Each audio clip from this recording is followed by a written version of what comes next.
Today we learned about central angles and arcs in a circle. First off, the sum of the measures of the central angle of a circle with no interior points in common is 360 degrees. So that means in every circle, all of the angles will add up to 360 degrees. Take, for example, in this circle. Angle 1, angle 2, and angle 3, when added together, equal 360 degrees. So a formal definition of the central angle is the angle in a circle where the vertex is at the center of the circle. So the vertex is right here. And the angle is formed by two radii. These are the radii. Okay? Central angles create two types of arcs. We have the major arc, and that's the arc that measures more than 180 degrees, or basically the big arc. So in this circle, the major arc would be written as arc AKC. Central angles can also create a minor arc. That is the small arc. That's the arc that's less than 180 degrees. This arc would be written as arc DE. Sometimes central angles, if they measure 180 degrees, can create a semicircle. In this circle, semicircle JKL would be written like this, or semicircle JML would be written like this. Notice one main relationship that you really need to focus on. The measure of the central angle, so this angle measure right here, is always going to be equal to the measure of the arc. So let's say this is AB. The measure of arc AB equals angle 1. So if this is 30 degrees, this angle right here, the measure of AB is going to be 30 degrees. Always, always, always, always, always. Okay? So think about a clock. What time is it on this clock? It is 8:22.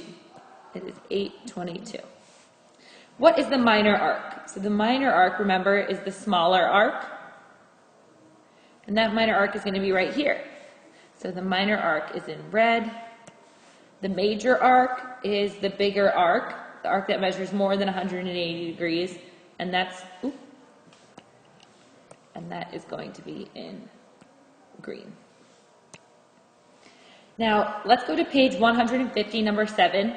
It asks us, what is the measure of the central angle at 12:20? So think of a clock. A clock works because it is split into 12 equal pieces, representing 1 hour. If the pieces on a clock were not equal, the clock would not make any sense. Each piece is made up of 1 hour. Okay? So what is the measure of the central angle at 12:20? Let's see. Well, we know that all of the angles in a clock add up to 360 degrees. We're trying to find the central angle. So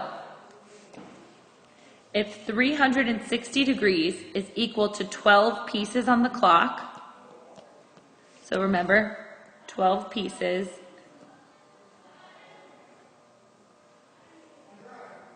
add up to 360.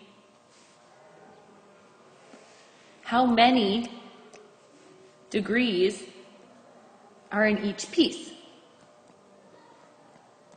Well, now that we've set this up, we can cross multiply and we get 360 equals 12x. We divide by 12, we divide by 12, x equals 30 degrees.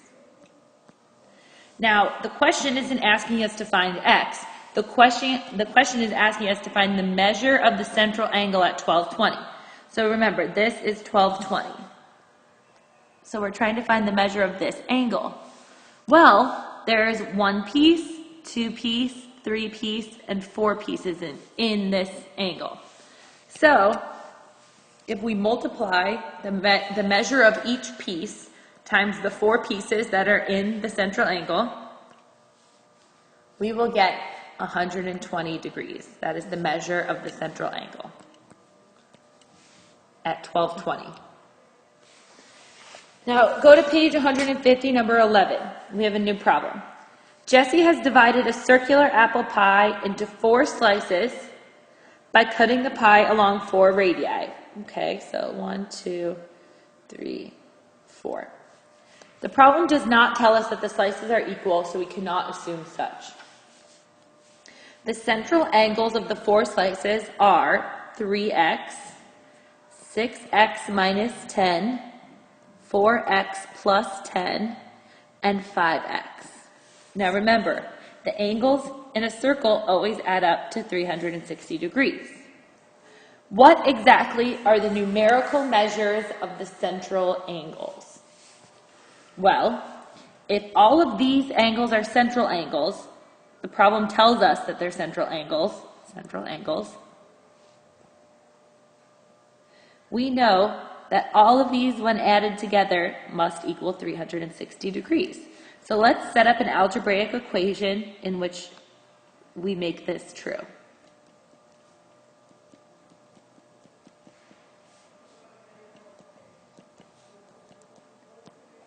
Okay, so we are going to combine all like terms.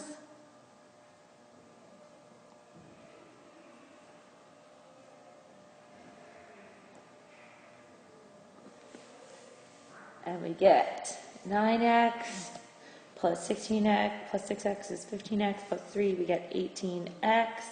And then negative 10 plus 10 cancel out. We get 18x equals 360. Divided by 18, divided by 18, x equals 20. Now, we're not done because the question asks us, what exactly are the numerical measures of the central angle? So we need to find the measure of each angle. So let's name this angle 1, angle 2, angle 3, and angle 4. So for angle 1,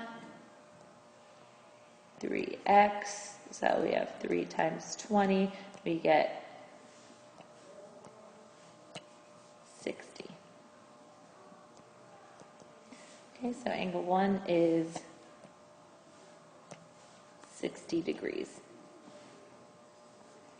Angle 2, 6x minus 10. X is 20, so we get 6 times 20 minus 10. We get 120 minus 10 gives us 110. So the measure of angle 2 is 110. And then in angle 3, the measure of angle 3 is 4x plus 10. So we know the measure of angle 3 is 4x plus 10. The value of x is 20, so we're just going to do a simple substitution. 80 plus 10 is 90. The measure of angle 3 is 90 degrees. Okay, and then for angle 4, it's just 5x. X is 20, and we get 100 degrees. So now we have completely answered the problem, and we have found the angle measures of each of the central angles. All day, you people have been asking me, am I done once you find x? I don't know. You need to double check and read the problem. Does the problem ask you what exactly are the numerical measures of the central angles?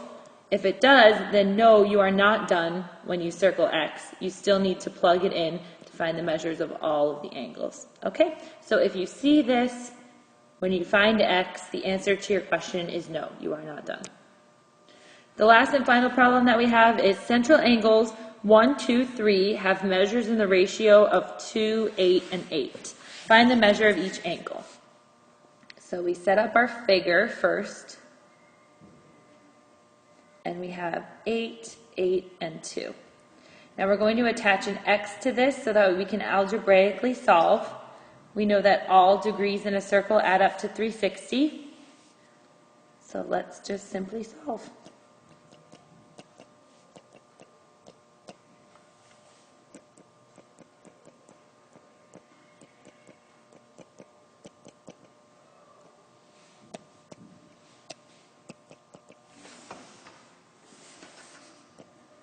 Okay, so you can either find it this way, and then we have to find the measure of each angle. So remember, just like we went over before, if we find x, we're not done. We still need to plug it back into here. And we get 40 for this one, 160, and 160. So we can do it this way, or we can do it the ratio way, whichever one you're more comfortable with, okay? So this is acceptable, or we can do the way where we add up all the pieces in the ratio to find the amount per piece, right? So we have 360 degrees is in 18 pieces. I got 18 pieces because 2 plus 8 plus 8 is 18. So we want to find the number of degrees in each piece. Don't forget your units. Cross multiply. 360 is 18x divided by 18. Do you see how we're getting the same thing as we got up here? Okay, so it's whichever way you're more comfortable with. This way is a little faster, but it could be confusing if you don't know what's going on. If this is the way you know and you're comfortable with it, feel free to use that way.